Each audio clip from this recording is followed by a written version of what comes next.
masuk di apa namanya, di lateral ya.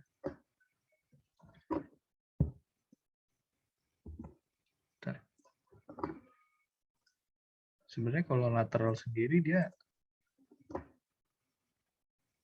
enggak apa namanya,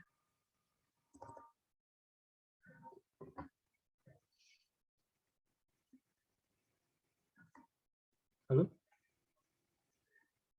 tes masuk ya mas? Ya, Bet.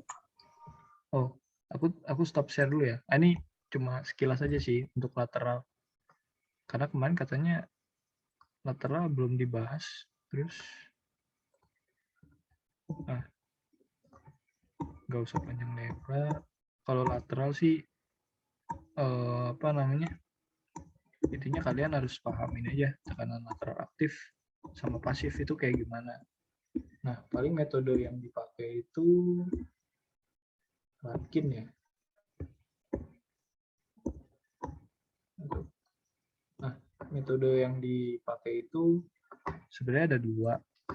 Kalau analitis ada Rankin, ada kolom.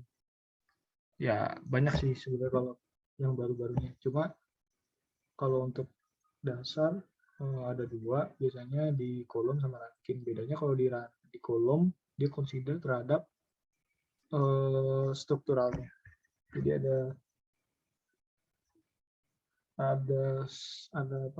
friksi antara soil structure-nya. Jadi ini soil, misalkan ini ada tanah, ini structure. Nah, dia consider di ini di apa namanya, digesekkan antara structure sama soilnya kalau di kolom. Nah, kalau di Rankin enggak. Kalau di Rankin enggak consider ini. Nah, biasanya untuk perhitungan sederhana bisa kita pakai Rankin gitu. Nah, untuk ujian biasanya sih metode yang dipakai Rankin ya. Nah, jadi tekanan itu ada dua ya, lateral, ada aktif, ada pasif, intinya sih itu. Nah, metodenya ada dua, untuk analitis perhitungannya ada Rankin, ada kolom. Nah, kalau yang sederhana biasanya di ujian tuh ada kita pakai metode Rankin. Nah, untuk metode Rankin sendiri, oke, kita pengenalan aktif pasif dulu ya. Nah, sebenarnya kalau di tanah itu ada 3 kondisi. Pertama aktif, kedua pasif, ketiga at rest atau dia tidak mengalami failure, kegagalan. Jadi kalau misalkan di sini ada suatu lereng ya. Suatu ini kelihatan banget nih. Nah, kalau misalkan kita beban vertikal di atas, nah terus di sini ada structure, di sini nggak ada soil, di sini no soil. Nah, otomatis di sini akan terjadi suatu konversi tekanan menjadi lateral gitu. Nah, kalau dia sifatnya mendorong ke arah structure, artinya tekanan itu adalah tekanan pasif. Aktif. Nah, tapi kalau dia sifatnya itu si strukturnya mendorong tanah, neken tanah, itu pasif ya. Nah, dari bidang failure-nya juga beda.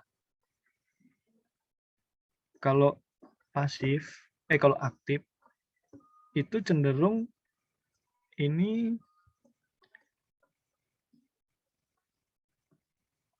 45 V per 2, sorry.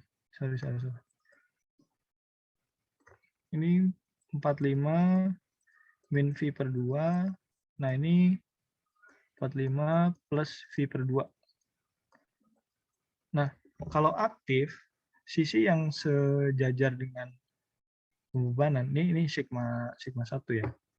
Taruhlah vertikal sigma 1, sigma 3 yang lateral. Nah, kalau vertikalnya sigma 1 lebih besar daripada sigma 3. Ingat-ingat, sigma 1 lebih besar daripada sigma 3. Nah, kalau di sini sigma 1-nya itu adalah sigma vertikal. Di bidang aktif, sigma 1-nya sigma vertikal. diingat-ingat. Nah, sigma satunya itu akan selalu sejajar dengan ini, Euler tanah dengan sudut 45 min V per 2. Nah, ini diingat-ingat nih. Ini sigma 1. Ini 45 min V per 2. Nah, kalau yang di sini, yang tidak sejajar, ini besarnya 45 plus V per 2.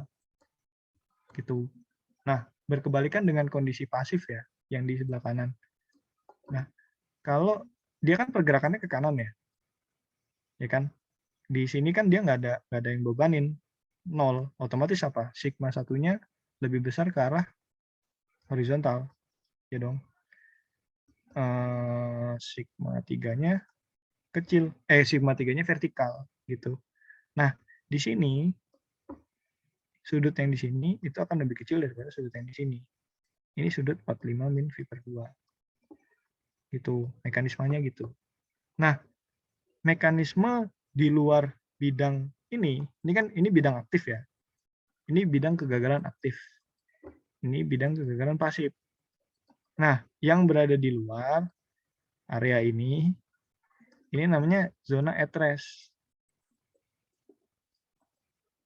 Zona at rest. Zona yang tidak mengalami pergerakan. Nah,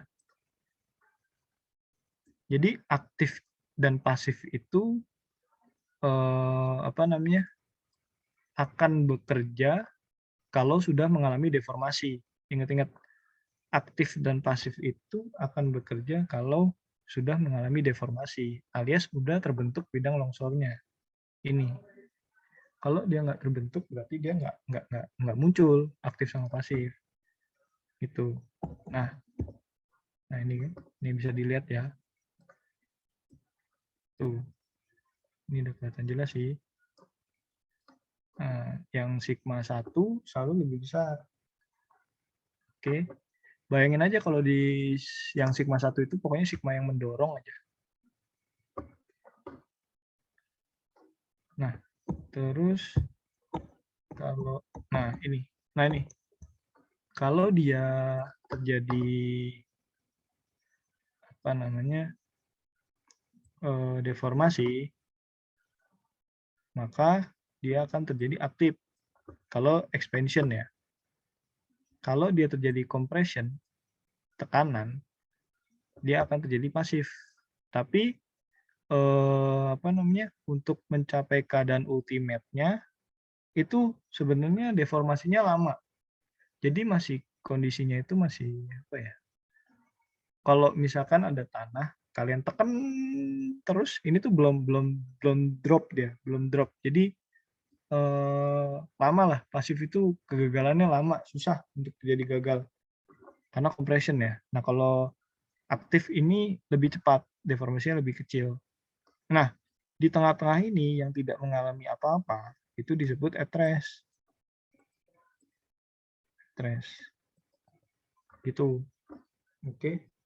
Nah, untuk rumusnya sendiri bisa langsung pakai aja. Kita pakai metode Rankine aja. Metode Rankine biasanya keluar metode Rankine. Jadi untuk aktif Rankine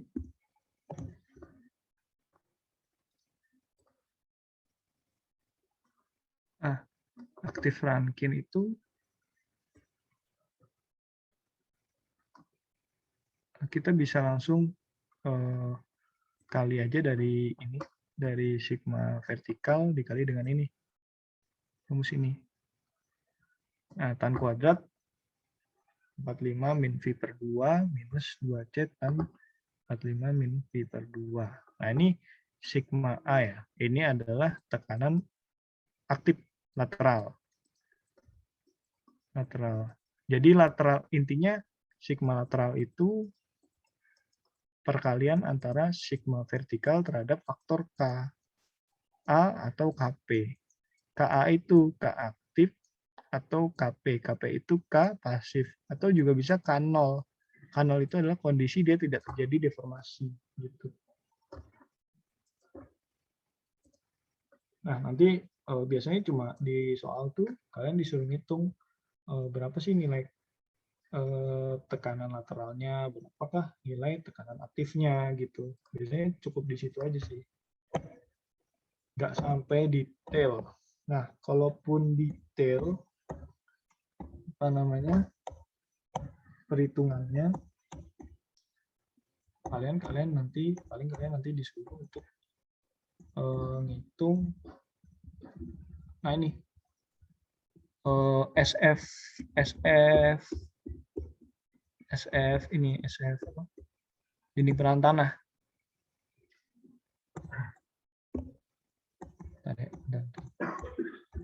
Oh banyak juga ya materinya.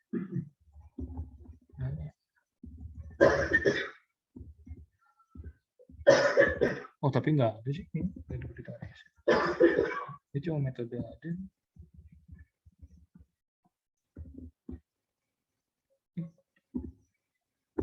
Oh ada deh ini ya. Oh ini. Nah iya ini. Tapi kayaknya nggak tahu nih ada apa enggak. Coba ntar cek dulu ya. Harusnya sih nggak ada. Dan dijabarin ya Gat di slide-nya. Iya, nggak dijabarin. Kayaknya juga cuma suruh ngitung ini aja kayaknya ya. Tekanan lateral etres berapa, kalau ada OCR sekian berapa gitu aja sih kayaknya. Nggak sampai ngitung SF kalau geser berapa, nggak ada kayaknya. Guling, bearing capacity gitu nggak ada ya? Nggak ada. Kayaknya tuh di Rekpon deh kayaknya. Oh iya iya. Rekpon. Cuma jaga-jaga kali nanti disusulin aja kali ya materinya buat dibaca gitu. Jaga-jaga. Oh boleh. Nanti habis ini aja atau besok gitu. Bisa sih bisa. Ya udah, lanjut aja. Ya paling intinya itu aja sih. Buat teman-teman ini aja nih, apa namanya, gimana ngitung sigma lateral aktifnya, pasifnya menggunakan teori Rankin gitu. Nah ini ingat harus dibaca nih, aktif itu pas kapan, K0 itu pas kapan, KP itu pas kapan. Udah sih, ada yang ditanyakan? Kak, nanti ini buat kayak rumus-rumusnya itu bakal dikasih selanjutnya nanti. Yang bagian sini. Atau gimana tuh? Dicatat aja sih. Terus ini aja ya? Iya, dicatat aja. Nanti pasti keluar sih ini. Oh, terus ini PowerPoint-nya nanti, kalau PowerPoint yang ini kan dari bapaknya ya? Iya. Kalau misalkan tadi, yang dari kakak tadi? Nanti tak kasih. Oke. Ya ini dibaca aja ya. Takutnya, tapi setahu gue sih cuma ngitung Rankin aja udah, lateral, simple kok, nggak sampai perhitungan SF guling gesernya berapa, nggak sampai ke sana. Baru di mata kuliah Rekpon ya. Itu aja sih paling kalau dari aku. Mungkin ada tambahan dari Farah. Oh iya, 2 lagi aja sih. Tapi sebenarnya ini kalian bisa baca. Jadi aku singkat aja kali ya. Sebentar, aku share screen.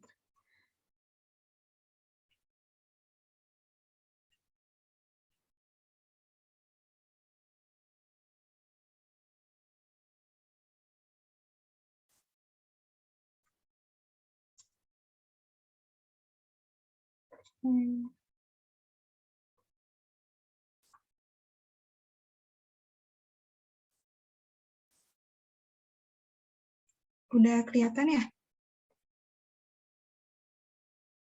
Halo? Udah Kak. Udah masuk. Oke. Jadi kan materi ketiga itu tentang penyelidikan tanah kan. Nah, ini saya juga ambil dari bapaknya punya sih. Oke. Jadi penyelidikan tanah ya seperti namanya untuk evaluasi kondisi tanah, baik di permukaan maupun di dalam tanah. Ini tuh sebagai tahap awal kita untuk desain konstruksi kayak gitu. Dan ini akan mempengaruhi nanti gimana bangunan kita dibangun dan gimana metodenya. Nah, penyelidikan tanah ini penting banget karena kalau misalnya kita nggak tahu data yang benar terkait kondisi kita di tanah di bawah yang mau kita bangun, nanti akan ada kejadian-kejadian yang tidak diinginkan. Misalnya nih, ada sinkhole. Terus misalnya kalau yang terkenal banget nih, Menara Pisa yang dia terjadi differential settlement. Kayak gitu. Jadi penyelidikan tanah ini sangat penting. Nah, penyelidikan tanah itu ada apa aja? Pertama ada peta dan foto udara, terus ada boring, soil sampling, rock core drilling, dan test pit. Ada juga in-place test atau in-situ test, tes langsung di lapangan, ada juga tes di laboratorium, dan geophysical test. Nah ini contohnya aja, kalau peta geologi, terus foto udara, dan ini adalah alat bor yang namanya tipe auger. Nah, cirinya ada ulir-ulir kayak gini. Terus ini untuk boring, ngebor tanah kita yang tipe wash, tapi setahu saya ini udah nggak bisa lagi gitu, nggak boleh. Nah, karena alasannya bisa terjadi cave-in. Jadi misalnya kalau kita bor, udah gitu ternyata ketemu tanah yang pasir, nanti dia akan runtuh gitu, menutupin lubang yang udah kita bor. Gitu. Nah, terus sebenarnya ini bisa diantisipasi dengan casing atau juga dengan starry bentonite. Gitu. Nah, cuma ya untuk sekarang tidak direkomendasikan. Cuma ya perlu tahu ini ada pengujian seperti ini. Terus juga untuk soil sampling itu kita bisa ngambil tanah.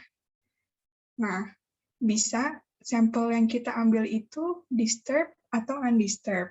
Undisturbed itu artinya sampel kita tidak terganggu, dan ini kita ambilnya itu pakai thin wall tube atau kita kenal dengan Shelby tube gitu. Dan ini juga untuk thick wall tube ini untuk tanah kayak kerikil, tanah sangat keras atau tanah yang tersementasi. Jadi kayak semakin tipis tube yang kita pakai, semakin dia itu tidak akan mengganggu tanahnya. Cuma yang namanya sampling tanah ya nggak mungkin 100% undisturbed sih. Pasti ada aja disturb-nya, mulai dari gangguan akibat kita tusuk pakai sampler ini. Terus udah gitu nanti kita ngambilnya, terus storingnya seperti apa, transportasinya gimana, lalu juga untuk nanti ngeluarin sampelnya dan akhirnya diuji di lab juga itu kan banyak sekali gangguan gitu. Jadi nggak ada yang namanya 100% undisturbed. Nah, ini contohnya sampling kayak gini nih, diambil tanahnya. Nah, ini rock core drilling. Ini tuh kita kayak ngebor batu, atau kalau misalnya sering di struktur itu kita coring beton. Ini sama aja. Jadi kayak kita ngebor batuan atau beton, nanti udah gitu kita ambil gitu. Nah, cirinya ini dia pakai mata bor itu yang super tajam karena sampel yang mau kita ambil itu keras, biasanya kayak pakai diamond atau apa gitu, macam-macam jenisnya. Dan dia ini menggunakan sirkulasi air dalam proses coring, yang fungsinya itu untuk menurunkan panas di coring bed, karena kan pasti energinya sangat besar, sampel yang diituin keras, jadi pasti panas, kalau nanti bisa ya alatnya rusak apa gimana, jadi perlu air, dan juga air ini berfungsi untuk flushing pecahan batu. Nah ini bisa dilakukan dengan single wall dan double wall, dengan kelebihan dan kekurangannya masing-masing. Nah, ini contoh hasil sampling coring. Itu ada yang 1,5 meter, 1 meter, macam-macam. Tergantung. Nah, ini test pit. Ini kita kayak bikin parit dengan ukuran tertentu untuk mengetahui kondisi tanah kita seperti apa. kita bisa lihat kayak stratigrafinya, profilnya. Oh, tanahnya ini lapisannya seperti ini, misalnya lempung, pasir, lempung, batu, kayak gitu. Terus juga saya itu kita bisa tahu muka air tanahnya seperti apa. Terus kita bisa tahu nih, misal ada apa hambatan gitu berupa boulder, atau juga kita bisa tahu bedrocknya itu di mana. Dan juga bisa juga tahu kayak crack, fissure, dan sebagainya. Nah, ini dimensinya macam-macam, tergantung dari metode yang mau kita gunakan. Nah, sekarang kita itu sebenarnya di Indonesia sebenarnya umum untuk penyelidikan tanah itu bisa dilakukan dua. Pertama, sondir atau CPT alias Cone Penetration Test, dan yang kedua itu SPT atau Standard Penetration Test. Nah, ini Standard Penetration Test, ini alatnya seperti ini. Pada prinsipnya, ini tuh kita untuk mengetahui konsistensi dan kekuatan tanah kita seperti apa, dengan cara menumbuk tanah kita sampai dengan 45 cm dengan dibagi interval per 15 cm atau 6 inci kayak gitu. Nah, caranya ya udah kita bor dulu sampai misalnya kita menguji di kedalaman 2 meter. Set, masuk. Udah gitu baru kita pukul tong tong tong tong tong tong 15 cm pertama, 15 cm kedua, 15 cm ketiga.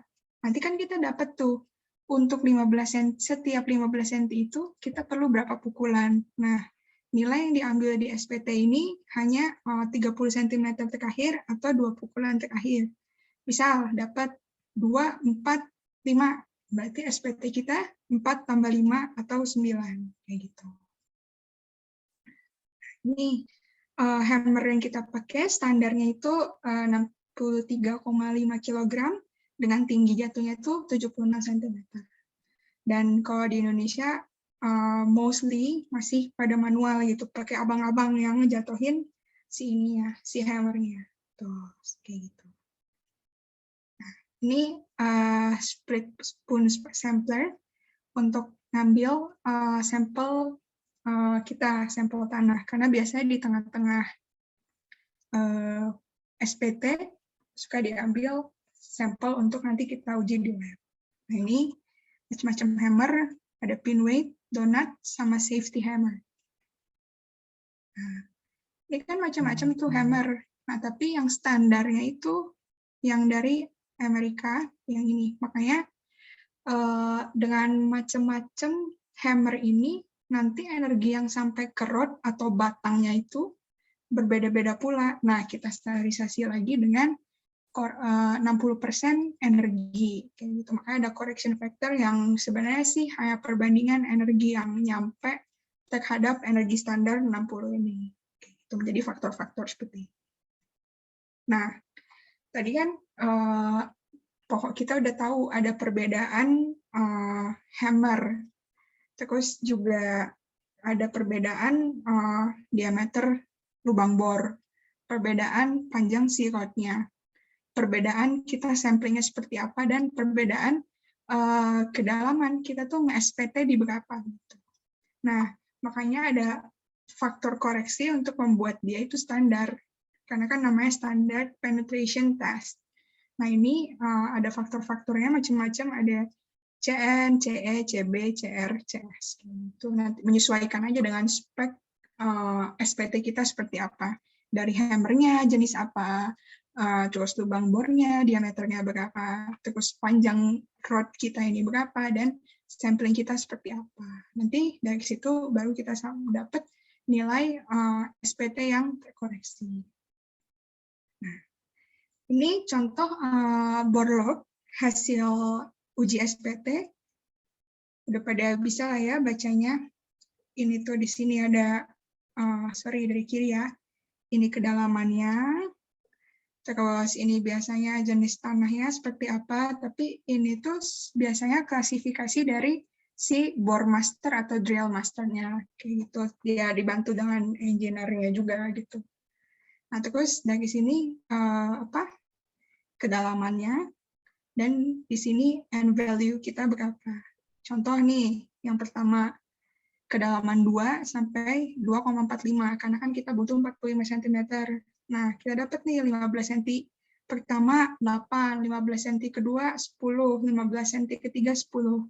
Sehingga end value kita adalah 20. Kayak gitu berikutnya. Habis dari sini dibor lagi sampai kedalaman 4, baru kita pukul lagi, dapat sekian. Selesai, dibor lagi, dapat SPT lagi, dipukul-pukul, sekian. Nah, di sini, di kedalaman 7,5 meter ini, diambil sampel UDS. Biasanya simbol ini tuh simbol kita ambil sampel undisturbed. Setelah ngambil sampel sekitar 0,5 meter, baru kita lanjutin lagi SPT sampai kedalaman tanah keras kayak gitu. Nah, ini tuh ada kriteria penghentian SPT menurut ASTM sebagai berikut. Saya tercapai 50 pukulan saat penetrasi di salah satu 3 interval 15 cm, atau total pukulannya mencapai 100, atau tidak terlihat ada penetrasi pada 10 pukulan berturut-turut, atau penetrasi sudah mencapai 45 cm dengan kondisi tidak terjadi kondisi seperti di atas. Kayak gitu. Itu baru SPT kita berhenti.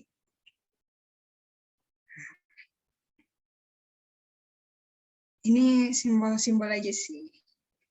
Nah, terus dari SPT tadi kan kita awal untuk penyelidikan tanah kita mau tahu konsistensi tanah kita seperti apa, dan juga kekuatannya seperti apa. Nah, kita bisa interpretasiin tanah kita itu jadi 2 kelompok besar, untuk tanah lempung dan juga untuk tanah pasir. Nah, kalau lempung, ciri khasnya ini dari konsistensinya, istilah kita adalah di very soft, stiff, sama hard. Dengan range SPT seperti ini. Kayak gitu. Misal, kita dapat tanah clay SPT-nya 7, oh berarti konsistensi dia firm, kayak gitu. Nah, terus kita mau tahu juga kekuatannya. Yang bisa kita tahu di sini adalah undrained shear strength-nya atau CU-nya. Nah, ada yang namanya korelasi. Biasanya kalau misalnya di Indonesia itu dipakainya sekitar 5 sampai 6 gitu. Cuma bisa juga sih 2 ini untuk tanah-tanah misalnya seperti clay shale yang sebenarnya dia batu keras banget, tapi kalau misalnya begitu dia terekspos sama udara atau air, dia benar-benar langsung drop kekuatannya, sehingga kita itu identifikasi kekuatannya sebagai 2 NSPT. Gitu. Misal tadi SPT kita 7, berarti undrained shear strength kita 7 kali 5 atau 7 kali 6 kayak gitu, masih pada range ini. Nah, terus tadi kan ada overburden correction tuh di sebelumnya. Biasanya ini hanya dipakai untuk tanah pasir, kalau di tanah lempung nggak diperlukan. Dan juga nilai kekuatan ini selain dipengaruhi oleh NSPT-nya, dipengaruhi juga nilainya dari sensitivitasnya. Gitu. Ini Sorry, yang Kak. tadi Sorry, Kak. dibilang. Ya? Yang tadi itu kenapa? Yang ya apa? Yang initial guess itu. Oh, iya ya.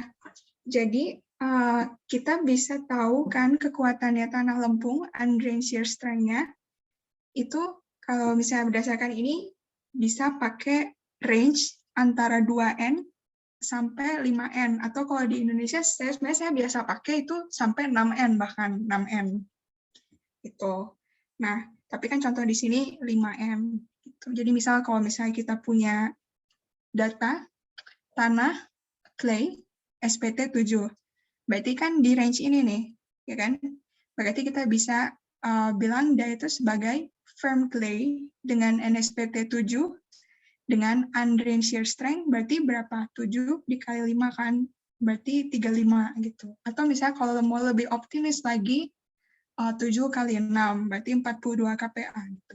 Oh ya, 5 ini, 5 ini kalau kita pakai satuannya kPa ya. Nah, terus kita itu, karena di tanah lempung, tadi kan ada tuh faktor-faktor koreksi untuk NSPT. Overburden correction itu kita cuma pakai kalau misalnya di tanah pasir. pada umumnya kalau tanah lempung itu nggak perlu ada correction untuk overburden. Terus nilai inisial gas ini juga menyesuaikan ya, dipengaruhi juga bisa oleh sensitivitas. Jadi nggak mesti dalam koefisien ini gitu, bisa macam-macam gitu. Terus bisa nilai 2 ini kok rendah banget, itu bisa kalau misalnya untuk clay shell.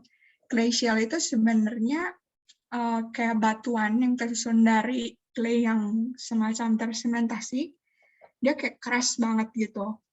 Cuma begitu dia terekspos sama udara, itu dia benar-benar kekuatannya drop. Jadi sering diprediksi kekuatan clay shell itu sebagai 2N. Cuma kalau misalnya untuk ya tanah normal gitu, misalnya tidak sensitif, ya kita bisa dekati pakai CU sama dengan 5 sampai dengan 6 kali SPT gitu.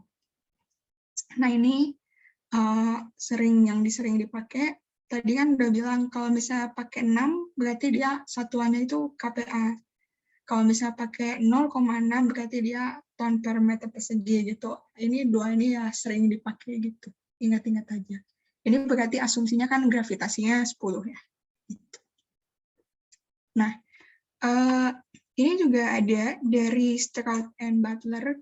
Dia ini selain, kalau tadi kan kita nentuin undrained shear strength-nya itu cuma dari nilai SPT dikalikan suatu koefisien kan. Dan kita cek juga sama misalnya rentang ini gitu. Nah, kalau Stroud and Butler punya, dia juga mempertimbangkan pengaruh dari plasticity index tanah kita seperti apa gitu.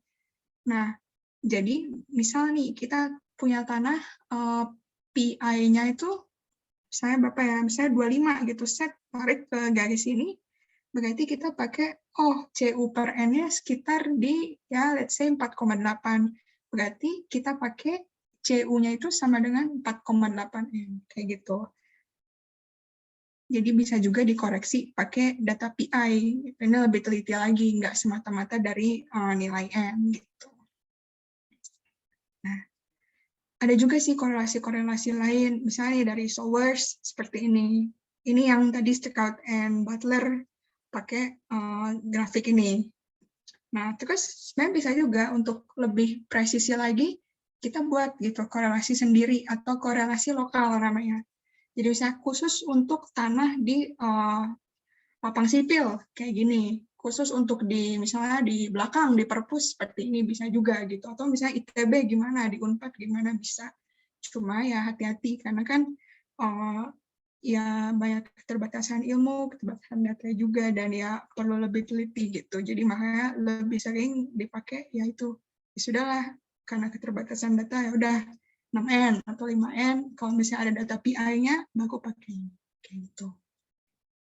Nah, terus tadi untuk tanah lempung, sekarang untuk tanah pasir gimana? Sama aja, cuma bedanya kalau misalnya di pasir itu kita lebih umum menyebut konsistensinya itu sebagai loose sampai dense atau very dense kayak gitu. Kalau tadi kan soft sampai hard, kalau pasir itu loose sampai dense. Jadi kayak jangan salah gitu.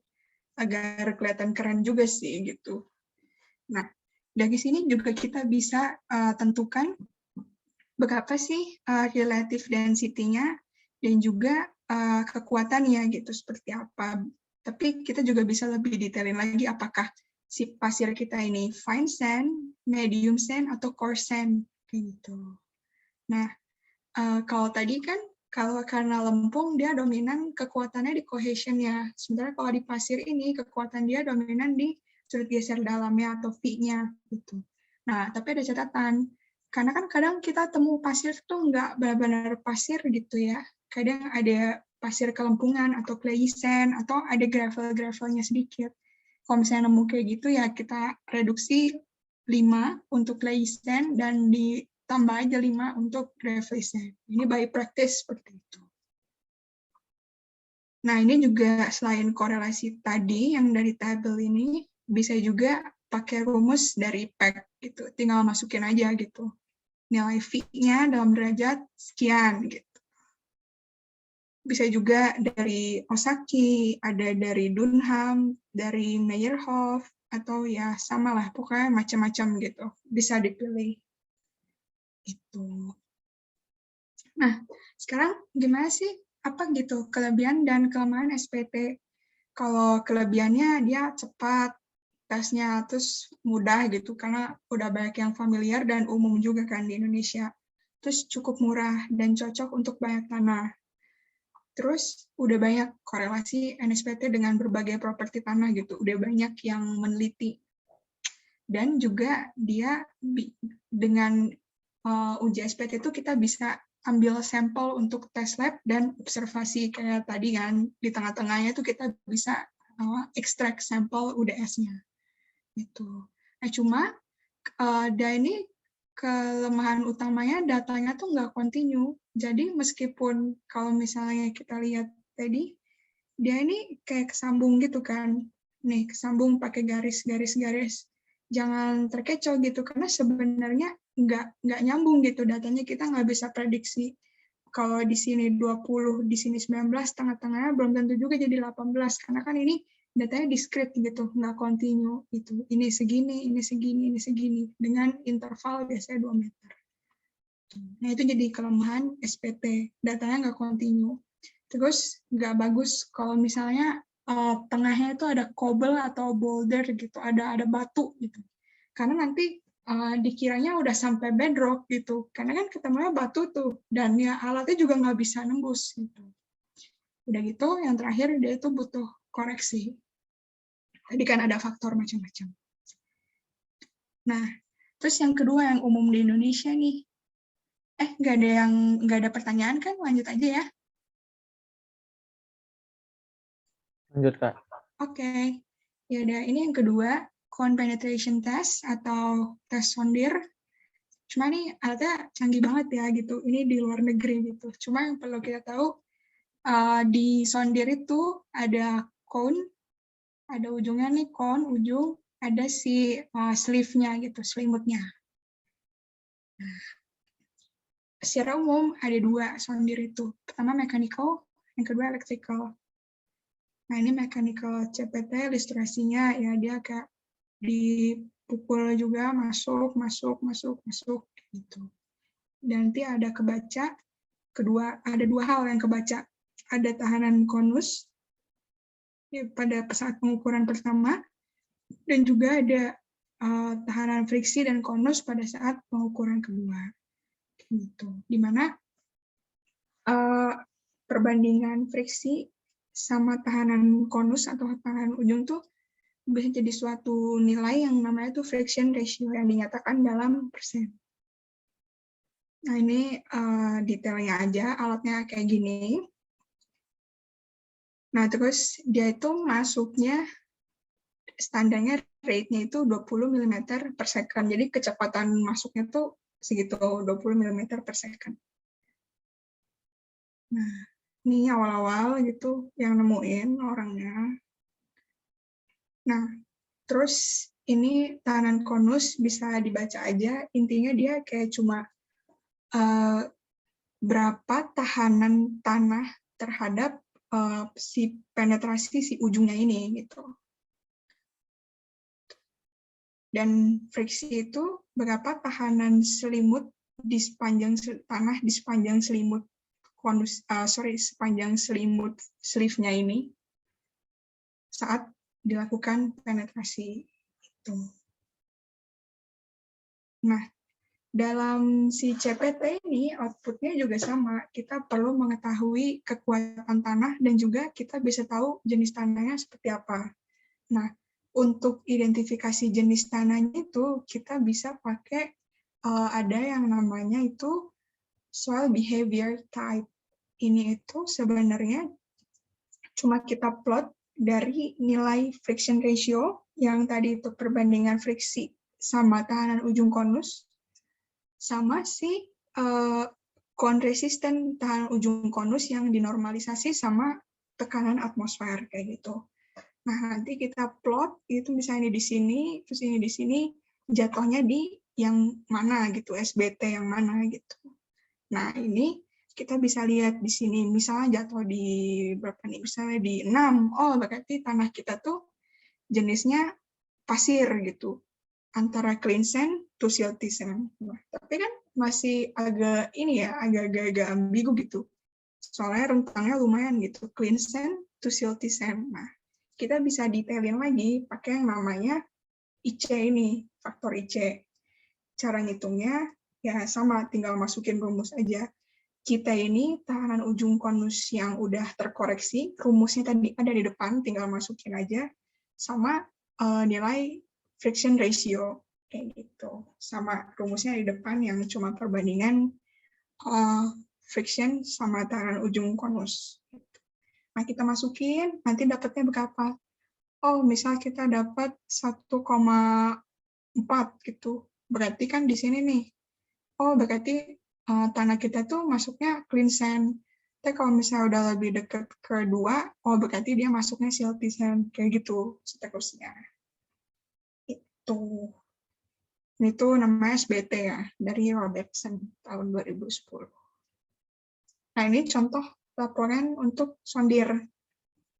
Ini bacaan tahanan konusnya, terus ini friction ratio-nya, ini yang garis putus, ini yang putus-putus total friction-nya, dan yang rege-rege ini, yang paling kanan ini friction ratio-nya yang dinyatakan dalam persen. Gitu.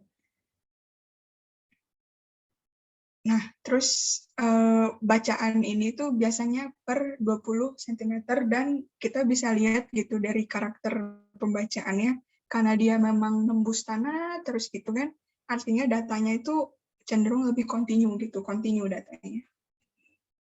Gitu. Nah, ini kalau misalnya ada lagi jenisnya CPTU, dia itu bisa baca kelebihannya selain resistance, si tahanan friksinya, juga kita bisa baca nilai pore pressure-nya. Gitu. Dan juga shear wave velocity. Nah, tadi kan datanya tuh continue ya, per 20 cm. Bayangin kalau misalnya kita desain, itu bakal terlalu detail, ya bagus sih datanya detail, continue, cuma kalau misalnya kita bedakan tanah per 20 cm, kayaknya terlalu berlebihan dan memusingkan diri sendiri kan. Makanya sering dilakukan yang namanya diskretisasi data CPT. Jadi pakai nilai yang merah-merah ini, kita bisa sebut dia sebagai design line. Jadi kita generalisir dari data yang hitam ini yang macam-macam, oke, kita ambil suatu nilai gitu. Saya dari kedalaman berapa nih? 1 sampai misalnya 2,5 gitu. Sekian.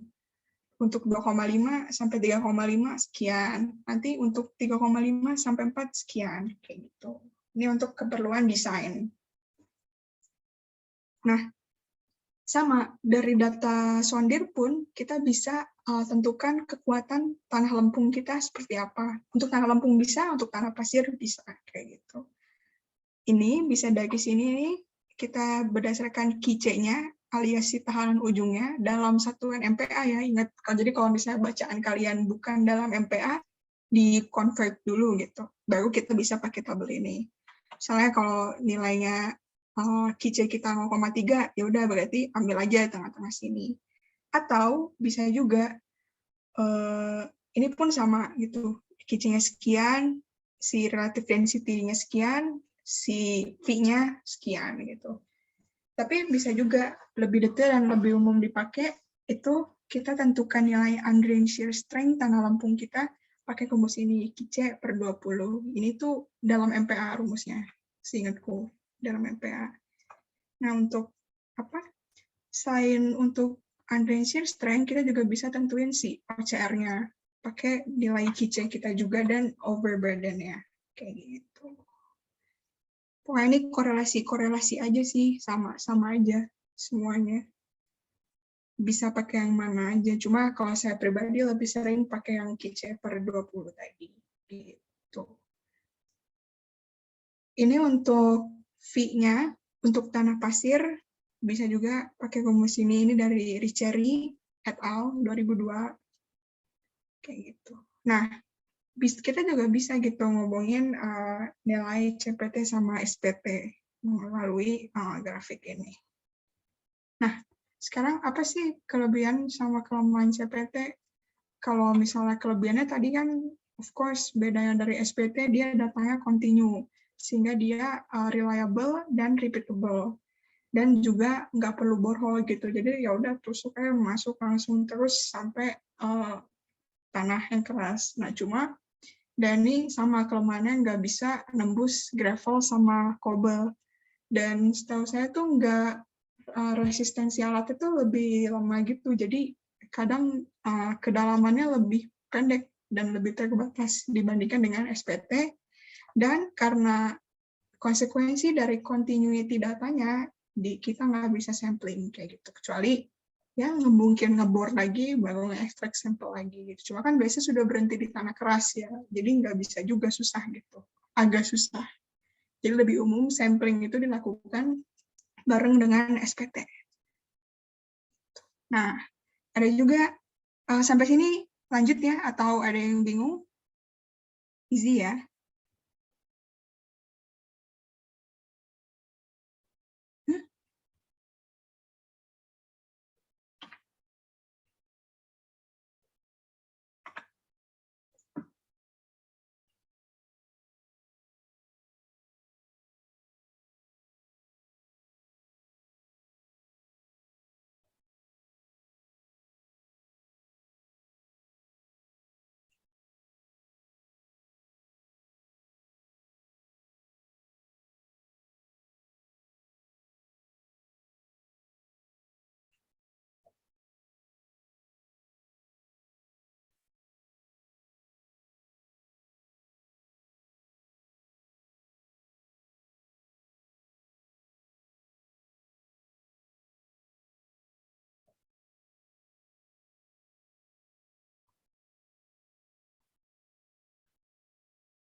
Nah, lanjut ke yang tes in situ lainnya, Fanshear.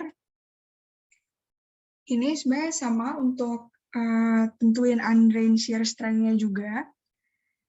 Ini kayak cuma, tapi ini khusus untuk tanah lempung yang soft atau very soft gitu. Jadi kita cuma masukin alatnya juga kecil, terus puter-puter aja.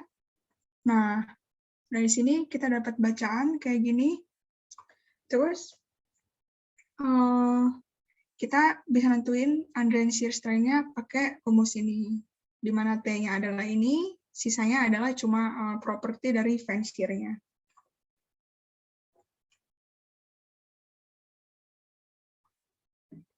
Nah, terus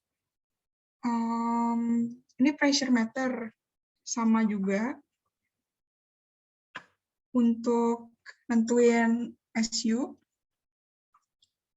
Caranya tuh kayak cuma masukin alat doang sih. Masukin alat aja. Nih, kayak gini nih. Nih, masukin alat. Terus kita turunin probe-nya, baru kita masukin pressure-nya. Nah, nanti kita kan bisa baca tuh, hasilnya tuh berupa pressure versus perubahan volumenya. Nah, dari sini, nih, berarti ini pressure-nya di sumbu Y, yang sumbu X-nya itu volumenya. Nah, biasanya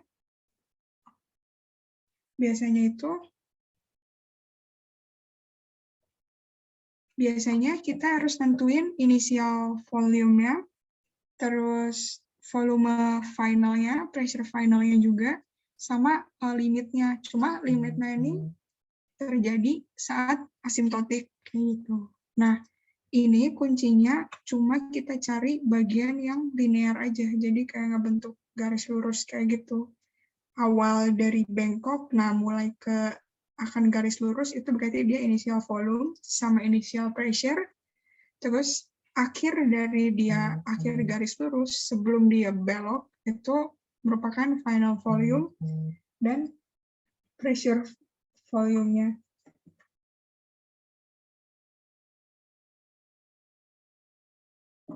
gitu. Nah, terus ya udah sisanya untuk nilai SU, terus nilai V tinggal dimasukin aja dari nilai-nilai P0, P-limit yang tadi. Itu sama ini pun sama. Nah, ini tes-tes lainnya ada Torvan, Mini-Fancier, ada juga yang penetrometer. Gitu.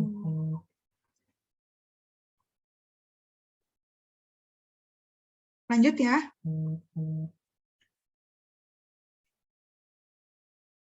Oke Kak, lanjut. Oke. Yang ini kompaksi sama CBR. Nah, ini kompaksi itu sebenarnya pemadatan aja, biasa. Kita intinya madatin tanah. Dan CBR itu salah satu metode untuk ngecek seberapa padat sih tanah kita. Nah, kompaksi itu pada dasarnya berfungsi untuk memadatkan tanah. Dia termasuk sebagai mechanical stabilization, yang fungsinya untuk menurunkan kompresibilitas, meningkatkan kuat geser, menurunkan permeabilitas, sama hydraulic conductivity sama aja, juga nurunin void ratio dan meningkatkan resistansi terhadap erosi. Pada konsepnya, kalau kompaksi itu yang berkurang udara, kalau misalnya beda sama konsolidasi. Kalau konsolidasi itu kita keluarin airnya. Jadi kalau pada kompaksi itu udaranya. Nah, ini contoh kompaksi yang tadinya longgar, kita padetin, void-nya jadi berkurang, udara-udara di antara ini berkurang menjadi lebih padat, jadi partikelnya nggak posisi. Nah, ini macam-macam alatnya untuk kompaksi, ada roller, ada ship foot, ada temper yang pakai tangan. Nah, ini kegunaannya ada ya sesuai grafik. Tapi pada intinya, kalau misalnya sand atau tanah granular, itu lebih efektif kalau kita padetin dengan vibration. Sementara kalau misalnya tanah-tanah yang lebih butir halus, lebih efektif kalau kita padetin dengan giles-giles kayak gitu. Metodenya jadi untuk pemadatan ada pressure, dengan impact itu juga kayak dijatuhin beban gitu sih dari suatu tiang tertentu, berat tertentu, nanti dia akan terpadatkan, cuma lokal. Terus vibration, dan juga manipulation or kneading. Nah, kompaksi di lapangan itu dipengaruhi sama ada 3 hal, karakteristik alat pemadatnya sendiri, tanahnya, sama prosedurnya seperti apa, kayak gitu. Nah, jadi untuk memadatkan di lapangan, pastinya kan kita perlu guidance ya. Guidance-nya itu dari laboratorium dulu. Jadi misalnya kita mau memadatin tanah di lapangan, di lokasi A, kita ambil sampel, terus kita bawa ke lab, dan kita lakukan uji kompaksi.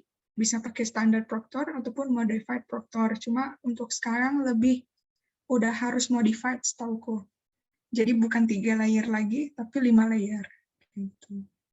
Nah, lakuin aja sesuai standar STM. Nah, dari sini nanti kita bisa tahu gitu, kepadatannya tuh seperti apa. Karena kan kita lakukan kompaksi itu dengan berbagai variasi kadar air ya. Dan nanti kita dapat kepadatan tertentu gitu. Nanti kita bisa plot, nah seperti ini.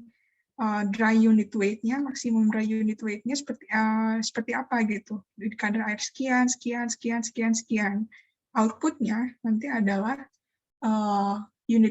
dry unit weight maksimum sama kadar air optimum. Dan itu yang menjadi guidance kita di lapangan. Nah, tuh.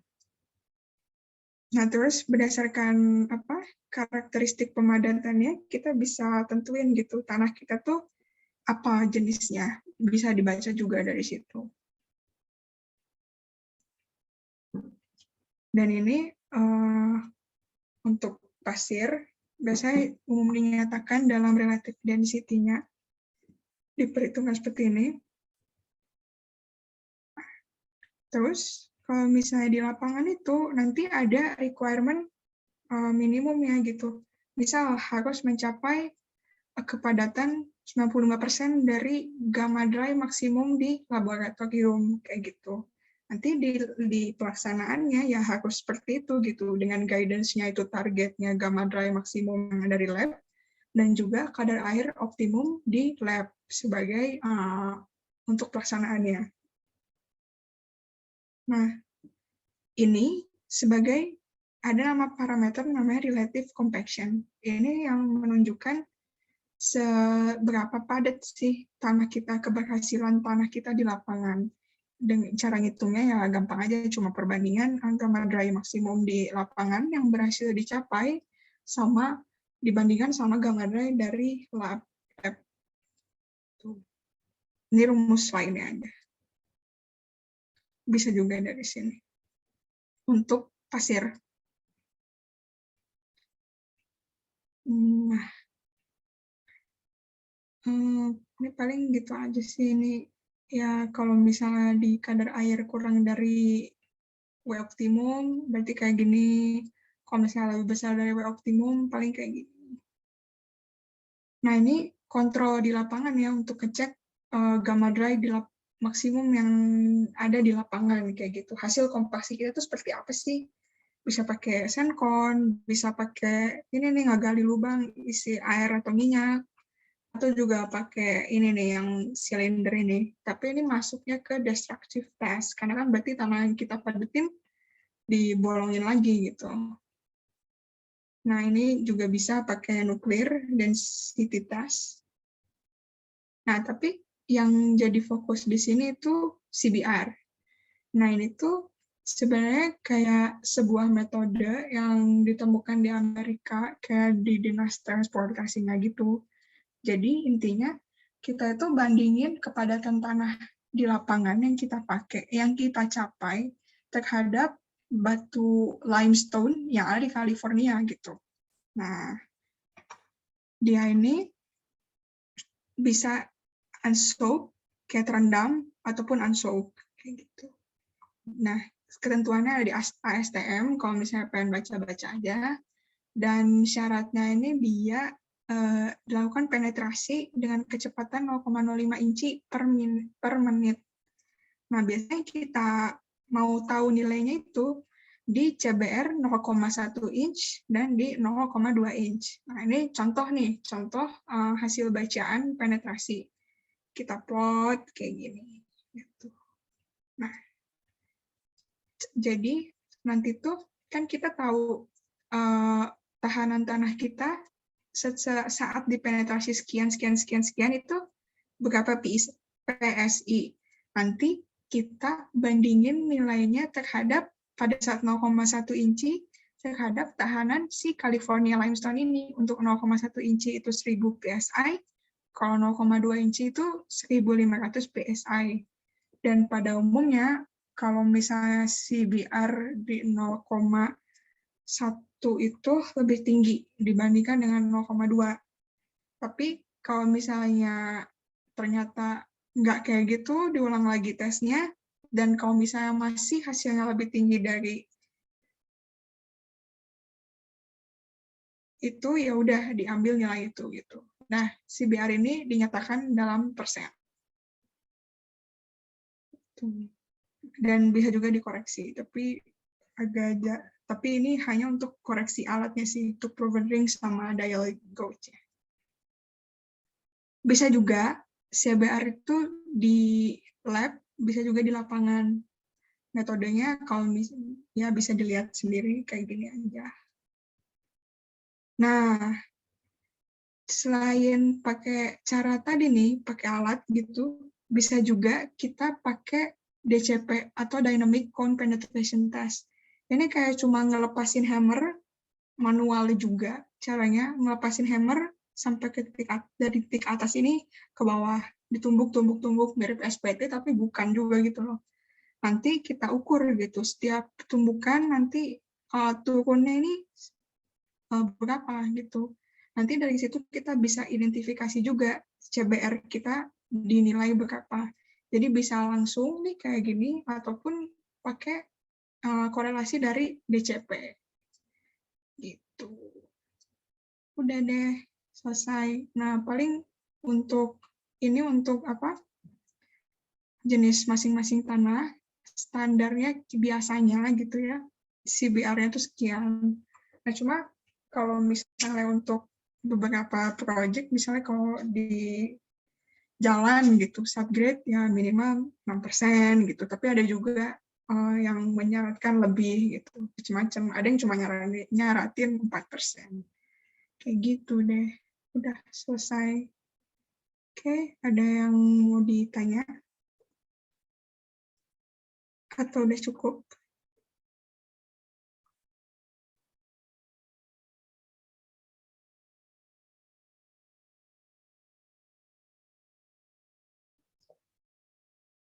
Udah cukup ya?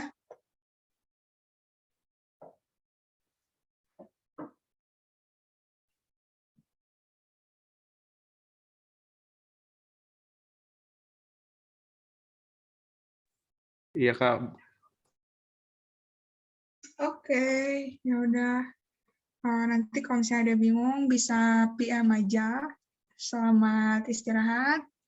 Terima kasih atas kehadirannya. Semoga lancar ya ujiannya. Assalamualaikum warahmatullahi wabarakatuh.